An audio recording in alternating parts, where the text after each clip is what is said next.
ಶ್ರೀ ಸದ್ಗುರು ಸಾಯಿನಾಥಾಯ ನಮಃ. ಶ್ರೀ ಸಾಯಿ ಸಚ್ಚರಿತೆ. 1ನೇ ಅಧ್ಯಾಯ. ವಂದನೆ.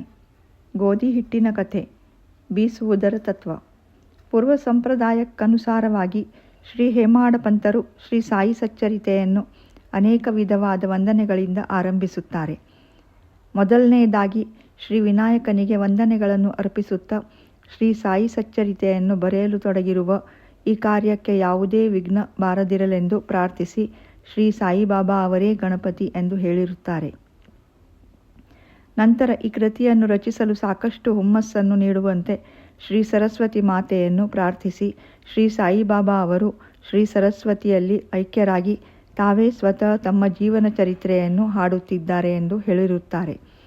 ಅನಂತರ ಸೃಷ್ಟಿ, ಸ್ಥಿತಿ ಮತ್ತು ಲಯಗಳಿಗೆ ಕಾರಣವಾಗಿರುವ ತ್ರಿಮೂರ್ತಿಗಳಿಗೆ ವಂದನೆಗಳನ್ನು ಅರ್ಪಿಸಿ ಶ್ರೀ ಸಾಯಿಬಾಬಾ ಅವರಲ್ಲಿ ಐಕ್ಯರಾಗಿ ಮತ್ತು ಸದ್ಗುರುವಾಗಿ ಸಂಸಾರ ಸಾಗರವನ್ನು ಸುಗಮವಾಗಿ ದಾಟಿಸುತ್ತಾರೆ ಎಂದು ಹೇಳಿರುತ್ತಾರೆ. ಅನಂತರ ಅವರ ಕುಲದೇವರಾದ ನಾರಾಯಣ ಆದಿನಾಥರಿಗೆ ವಂದನೆಗಳನ್ನು ಅರ್ಪಿಸಿರುತ್ತಾರೆ. ಅನಂತರ ತಾವು ಜನಿಸಿದ ಗೋತ್ರದ ಮೂಲ ಪುರುಷರಾದ ಭಾರದ್ವಾಜ ಮುನಿಗಳಿಗೆ ಮತ್ತು ಯಜ್ಞವಲ್ಕ, ಭೃಗು, ಪರಾಶರ, ನಾರದ, ವೇದವ್ಯಾಸ, ಸನಕ, ಸನಂದನ, ಸನತ್ಕುಮಾರ, ಶುಕ, ಶೌನಕ, ವಿಶ್ವಾಮಿತ್ರ, ವಾಲ್ಮೀಕಿ, ವಾಮದೇವ, ಜೈಮಿನಿ, ವೈಶಂಪಾಯನ, ನವಯೋಗೀಂದ್ರ ಮುಂತಾದ ಮಹರ್ಷಿಗಳಿಗೂ ಮತ್ತು ನವಯೋಗಿಗಳಾದ ನಿವೃತ್ತಿ, ಜ್ಞಾನದೇವ, ಮುಕ್ತಾಬಾಯಿ, ಜನಾರ್ದನ, ಏಕನಾಥ, ನಾಮದೇವ, ತುಕಾರಾಮ, ಕನ್ಹಾ, ನರಹರಿ ಮೊದಲಾದವರಿಗೂ ಸಹ ವಂದನೆ ಅರ್ಪಿಸಿರುತ್ತಾರೆ. ಅನಂತರ ತಮ್ಮ ಅಜ್ಜ ಸದಾಶಿವರಾವ, ಪಿತಾಮಹ ರಘುನಾಥರಾವ, ತಮ್ಮನ್ನು ಬಾಲ್ಯದಲ್ಲಿಯೇ ಬಿಟ್ಟು ಅಗಲಿದ ಮಾತಾರತ್ನ, ತಮ್ಮನ್ನು ಸಾಕಿಸಲು ಇದ್ದ ಅತ್ತೆ ಮತ್ತು ಪ್ರೀತಿಯ ಅಗ್ರಜರಿಗೆ ವಂದನೆ ಅರ್ಪಿಸಿರುತ್ತಾರೆ. ವಾಚಕ ಮಹಾಶಯರಿಗೂ ಸಹ ವಂದನೆ ಅರ್ಪಿಸಿ ಈ ಕಾರ್ಯಕ್ಕೆ ಅವರು ನಿಶ್ಚಲವಾದ ಗಮನ ಕೊಡುವಂತೆ ಪ್ರಾರ್ಥಿಸಿರುತ್ತಾರೆ.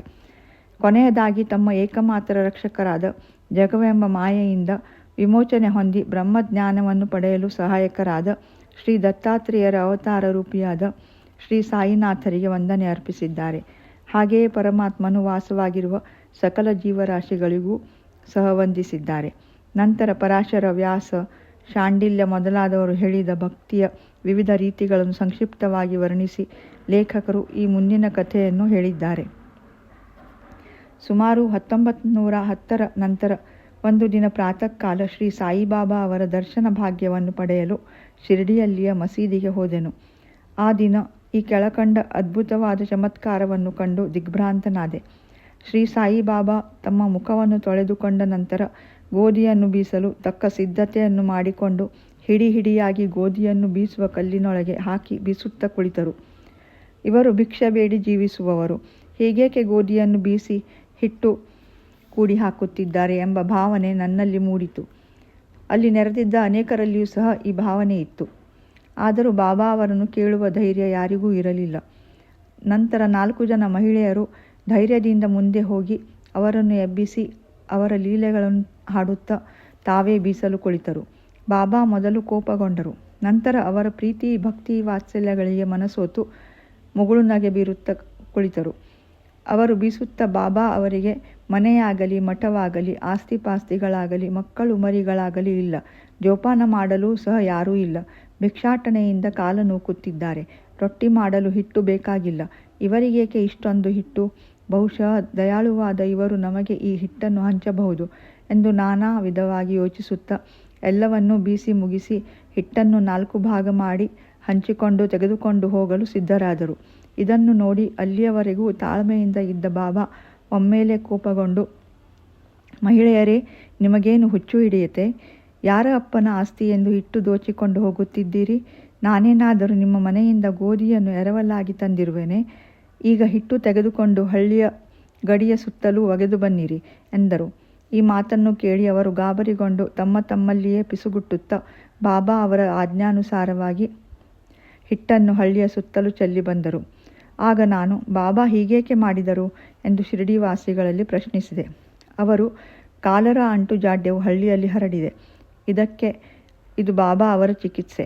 ಹಿಟ್ಟು ಮಾಡಿ ಚೆಲ್ಲಿದುದು ಗೋಧಿಯನ್ನಲ್ಲ, ಕಾಲರ ಕ್ರಿಮಿಗಳನ್ನು ಪುಡಿ ಮಾಡಿ ಹಳ್ಳಿಯಿಂದ ಆಚೆಗೆ ಚೆಲ್ಲಿದ್ದಾರೆ. ಇದರಿಂದ ಕಾಲರ ಜಾಡ್ಯವು ಕಡಿಮೆಯಾಗಿ ಈಗ ಜನರು ಸುಖವಾಗಿರುತ್ತಾರೆ ಎಂದರು. ಈ ವಿಷಯವನ್ನು ಕೇಳಿ ನಾನು ವಿಸ್ಮಯಗೊಂಡೆ. ಈಗ ನನ್ನಲ್ಲಿ ನಾನೇ ಗೋಧಿ ಹಿಟ್ಟಿಗೂ ಕಾಲರಾಕ್ಕೂ ಇರುವ ವ್ಯಾವಹಾರಿಕ ಸಂಬಂಧವಾದರೂ ಏನು? ಈ ಘಟನೆ ವಿವರಣಾತೀತ. ನಾನು ಬಾಬಾ ಅವರ ಲೀಲೆಗಳ ಬಗ್ಗೆ ಬರೆಯಲೇಬೇಕು ಮತ್ತು ಅವರ ಮಧುರ ಲೀಲೆಗಳನ್ನು ಮನದಣಿಯುವಂತೆ ಹಾಡಲೇಬೇಕು ಎಂದು ಯೋಚಿಸಿದಾಗ ನನ್ನ ಹೃದಯದಲ್ಲಿ ಸಂತೋಷ ತುಂಬಿ ತುಳುಕಾಡಲು ಪ್ರಾರಂಭವಾಯಿತು. ಈ ರೀತಿ ಸಾಯಿ ಸಚ್ಚರಿತೆ ಬರೆಯಲು ನನಗೆ ಸ್ಫೂರ್ತಿ ಬಂದಿತು. ಬಾಬಾ ಅವರ ಕೃಪಾದೃಷ್ಟಿ ಮತ್ತು ಆಶೀರ್ವಾದದ ಫಲದಿಂದ ಈ ಕೆಲಸ ಯಶಸ್ವಿಯಾಗಿ ಮುಗಿಯಿತು ಎಂಬುದನ್ನು ನಾವು ಬಲ್ಲೆವು. ಬೀಸುವುದರ ತತ್ವ. ಈ ಮೇಲ್ಕಂಡ ಘಟನೆಗೆ ಶಿರ್ಡಿ ನಿವಾಸಿಗಳು ಕೊಟ್ಟ ಅರ್ಥವಲ್ಲದೆ ಈ ಮಹೋನ್ನತ ತತ್ವದರ್ಶನವು ಅದರ ಮತ್ತೊಂದು ಅರ್ಥವಾಗಿದೆ. ಸಾಯಿಬಾಬಾ ಶಿರ್ಡಿಯಲ್ಲಿ ಸುಮಾರು 60 ವರ್ಷಗಳ ಕಾಲ ವಾಸಿಸಿದ್ದರು. ಈ ಕಾಲದಲ್ಲಿ ಅವರು ಈ ಥರದ ಬೀಸುವಿಕೆಯ ಕಾರ್ಯವನ್ನು ಪ್ರತಿದಿನವೂ ಮಾಡುತ್ತಿದ್ದರು. ಅವರು ಬೀಸುತ್ತಿದ್ದುದು ಬರೀ ಗೋಧಿಯನ್ನಲ್ಲ, ಅಸಂಖ್ಯಾತ ಭಕ್ತರ ಪಾಪಗಳನ್ನು ಮತ್ತು ಅವರ ಮಾನಸಿಕ ಹಾಗೂ ದೈಹಿಕ ಜಿಗುಪ್ಸೆಗಳನ್ನು. ಕಾರಣ, ಈ ಬೀಸುವ ಕಲ್ಲುಗಳು ಕರ್ಮ ಮತ್ತು ಭಕ್ತಿಯನ್ನು ಸೂಚಿಸುತ್ತವೆ. ಮೇಲಿನ ಕಲ್ಲು ಕರ್ಮವನ್ನು, ಕೆಳಗಿನ ಕಲ್ಲು ಭಕ್ತಿಯನ್ನು ಸೂಚಿಸುತ್ತವೆ. ಬೀಸುವ ಕಲ್ಲಿನ ಹಿಡಿಯೇ ಜ್ಞಾನ. ನಮ್ಮನ್ನು ನಾವು ಸಂಪೂರ್ಣವಾಗಿ ಅರಿತುಕೊಳ್ಳಬೇಕಾದರೆ ನಮ್ಮಲ್ಲಿರುವ ಪಾಪ, ಅಸೂಯೆ, ಆಶೆ ಮತ್ತು ಸತ್ವ, ರಜಸ್, ತಮೋಗುಣಗಳನ್ನು, ಅಹಂಕಾರಗಳನ್ನು ಬೀಸುವುದರಿಂದ ಹೊರದೂಡಬೇಕು. ಆಗ ನಮಗೆ ಅರಿವು ಉಂಟಾಗುವುದು ಎಂಬುದೇ ಬಾಬಾ ಅವರ ಸ್ಪಷ್ಟವಾದ ಸಂದೇಶ. ಬೀಸುವ ಕಲ್ಲಿನಲ್ಲಿ ಸಿಕ್ಕ ಕಾಳುಗಳಂತೆ ಈ ಭವಚಕ್ರದಲ್ಲಿ ಸಿಕ್ಕು ನಾನಾ ವೇದನೆಯನ್ನು ಅನುಭವಿಸಬೇಕಾಗಿದ್ದರಿಂದ ನಾನು ಅಳತೊಡಗಿದ್ದೇನೆ ಎಂದು ಒಮ್ಮೆ ಕಬೀರರು ಕಾಳು ಬೀಸುತ್ತಿದ್ದ ಒಬ್ಬ ಮಹಿಳೆಯನ್ನು ನೋಡಿ ತಮ್ಮ ಗುರುಗಳಾದ ನಿಪತ್ ನಿರಂಜನರಿಗೆ ಹೇಳಿದರು. ಆಗ ನಿಪತಿ ನಿರಂಜನರು, ಅಂಜಬೇಡ, ನಾನು ಹಿಡಿದಂತೆ ನೀನೂ ಸಹ ಈ ಚಕ್ರಕ್ಕೆ ಇರುವ ಜ್ಞಾನವೆಂಬ ಮೇಟಿಯನ್ನು ಭದ್ರವಾಗಿ ಹಿಡಿದುಕೋ. ಅದರಿಂದ ಅತ್ತಿತ್ತ ದೂರ ಹೋಗಬೇಡ, ಅಂತರ್ಮುಖಿಯಾಗು. ಅಂದರೆ ನಿನಗೆ ಖಚಿತವಾಗಿ ಕಲ್ಯಾಣವಾಗುತ್ತದೆ ಎಂದು ಕಬೀರರಿಗೆ ಉಪದೇಶಿಸಿದ ಕಥೆಯು ಈ ಮೇಲಿನ ಘಟನೆಯಿಂದ ನಮ್ಮ ಜ್ಞಾಪಕಕ್ಕೆ ಬರುತ್ತದೆ. ಓಂ ಶ್ರೀ ಸಾಯಿನಾಥಾಯ ನಮಃ. ಶ್ರೀ ಸಾಯಿ ಪ್ರಣಾಮ್.